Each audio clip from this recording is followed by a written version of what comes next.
ding, ding, dong. Stephen A. Smith Show.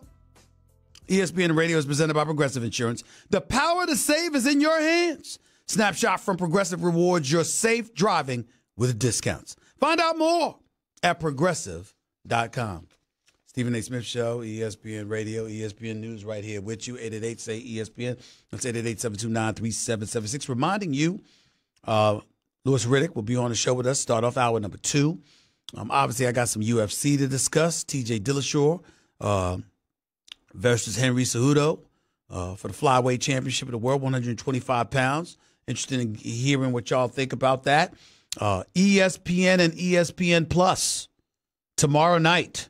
ESPN Plus will carry those championship fights after 10 p.m. Coverage begins on ESPN at 8 p.m. Goes from 8 to 10 p.m.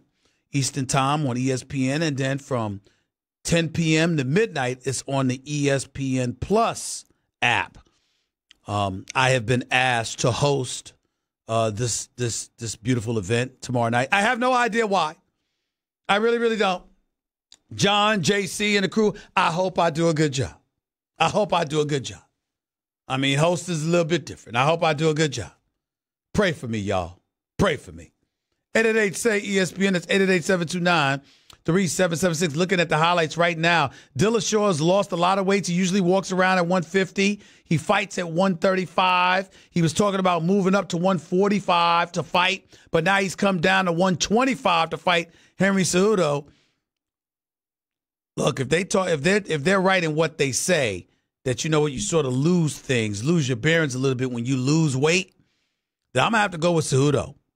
I really am. He's got quick hands. He's fast. I don't know if he's got that kind of knockout power, but he's been the champion everywhere he's been. Bottom line is he's no joke. Got to give credit where credit's due. Talks a lot of smack, but backs it up. And Dillashaw put himself out there. Take those chances. So it's going to be real interesting to see what happens.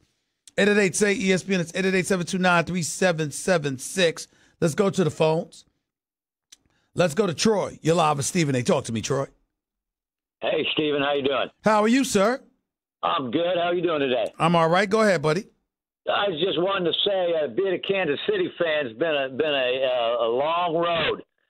I'm 56 years old, and the last time we won anything in this city in football, I was 8 years old.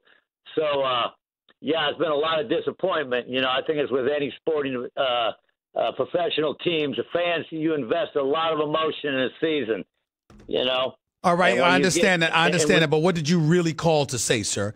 I mean, I wanted to call to say that Kansas City Chiefs are going to win this game. This is finally our year. All right, why? Patrick Mahomes is a once in a several generational arm talent, and that I just don't think, like you said, I just don't think New England has what it takes to beat them, to get over that hump. Well, first, I'll stop right there. First of all, I didn't say New England doesn't have what it takes to beat them. I think they have what it takes to beat them. I just don't know. I'm just going with Kansas City because I think Mahomes is that great, and I'm rooting for Andy Reid. But let me ask you this question.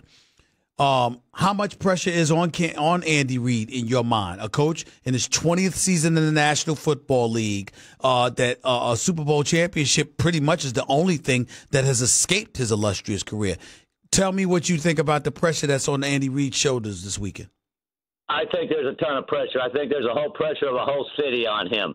I think this is a great sports town. I mean, just a couple of years ago, we had 2 World Series back-to-back, MLS Cup, but I think this is a football city overall. And I think all the pressure in the world's on Andy to win this. All right. It's heartbreak in football year after year that I think Andy's got the weight of, not just the weight of the city, but the weight of the world on his shoulders in this game. All right. Thank you so much, Troy. I appreciate the call, man, and good luck to you. I'm a guy that, listen, man, y'all, I love me some Travis Kelce.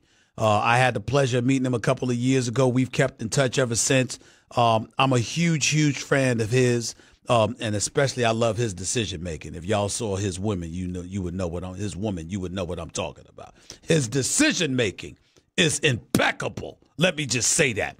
But he also happens to be the best tight end in football right now. And Tyreek Hill, John, JC, everybody, Tyreek Hill's a superstar. Tyreek Hill is a superstar. I mean, can you think of you look at all the receivers in the National Football League. Tell me how Tyreek Hill doesn't belong in that conversation. As cat quick as he is. This brother's special, man. He is special. So it's going to be real interesting to see, but I definitely believe there's a lot of pressure on Andy Reid, no doubt about that. Sam, you're live with Stephen A. Talk to me. Stephen, what's going on, bro? I'm good. What's up? So, the 33% chance of the Patriots winning the game, am I right? 33. I don't know about that number. I haven't seen that number. Somewhere. Okay, I haven't seen the number. I haven't seen the number, but go ahead. Okay. So, Deflategate 2, Stephen, what are the chances then? What are you talking about, Deflategate 2? What are you talking about? Is Tom Brady going to deflate the footballs again? Okay, first of all, here it is. It says FPI chance to win the game. The Chiefs are at 67%, according to ESPN. The poll that ESPN did, and the Patriots are at 33%. That's my first time seeing it. Thank you for informing me. Secondly, can you do me a favor? Don't tarnish it like that. Deflategate is Deflategate. It was from years ago. Let's stick to right now.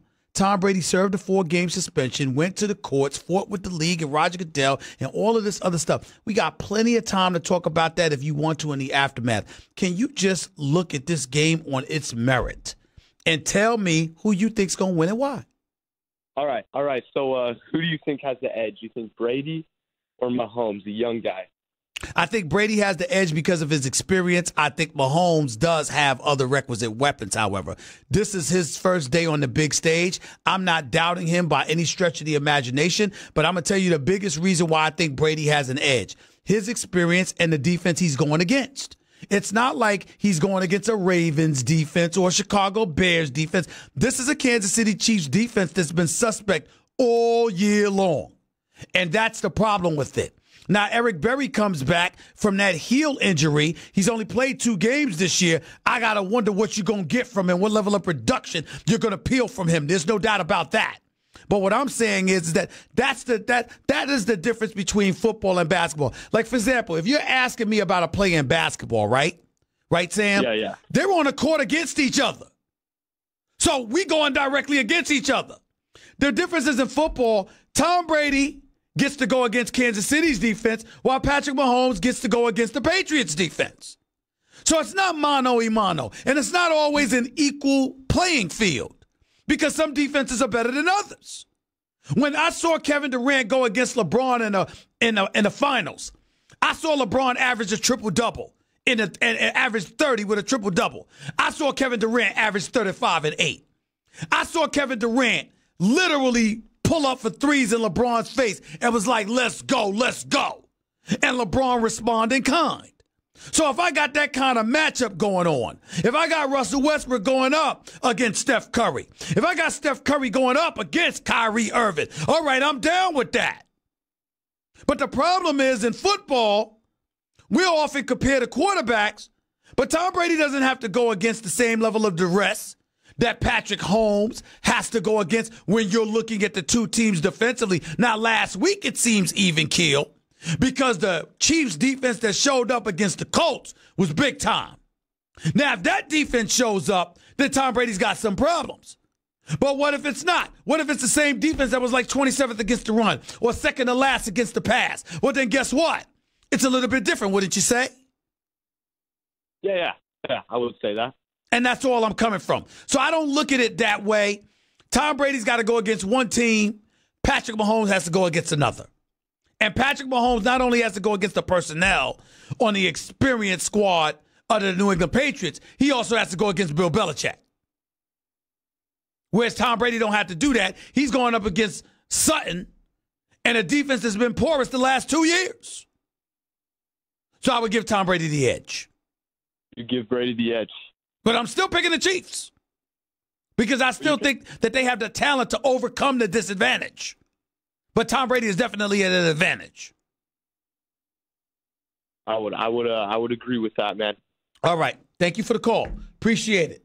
Let's go to Kevin in Houston. You're live with Stephen A. What's up, man? Hey, Kevin. Hey, Stephen A. How are you doing? I'm good, man. Talk to me. Hey, okay. So I have a quick question. So I'm a Steelers fan. I'm kind of a little bit, worried, and at the same time, I'm trying to figure out if the Antonio Brown trade does happen, how does that affect our franchise? because from last season you're already dealing with the Le'Veon Bell thing. So this is like kind of a back-to-back situation. Well, let me tell you, as a Steelers fan, let me tell you something that annoys me. And you know who I blame? I blame all you damn Steelers fans out there. Hell with all of this stuff. We ain't got to hug, sing kumbaya with one another. Look, man, at some point in time, it's about whether or not you can and are willing to ball. I understand what the Rooney's all about. I understand what they're made of. I know it's the standard. They're a gold standard organization, first class all the way. Only 3 coaches in the history of the franchise, Chuck Noll, Bill Cowher, and now to Mike Tomlin. I get all of that. And I understand that Antonio Brown wasn't perfect. I think he owes Mike Tomlin an apology. And oh, by the way, I would add Emmanuel Sanders to that mix as well, because Emmanuel Sanders that showed up on the NFL Network this past weekend did nothing but defend Antonio Brown. He didn't deserve that kind of petulant response from Antonio Brown. But I also understand where Antonio Brown is coming from, because he's incredibly frustrated, because he's been frustrated all season long, particularly with Big Ben, who no one seems to mention. And I'm not taking sides here. I'm simply saying Ben Roethlisberger going into the sunset of a non-playoff season, leaving all the talking to everybody else, acting all quiet like he's an innocent bystander in all of this. He needs to speak up, because Antonio Brown is taking a lot of hit. And I'm not sure that Ben Roethlisberger doesn't have some culpability in all of that.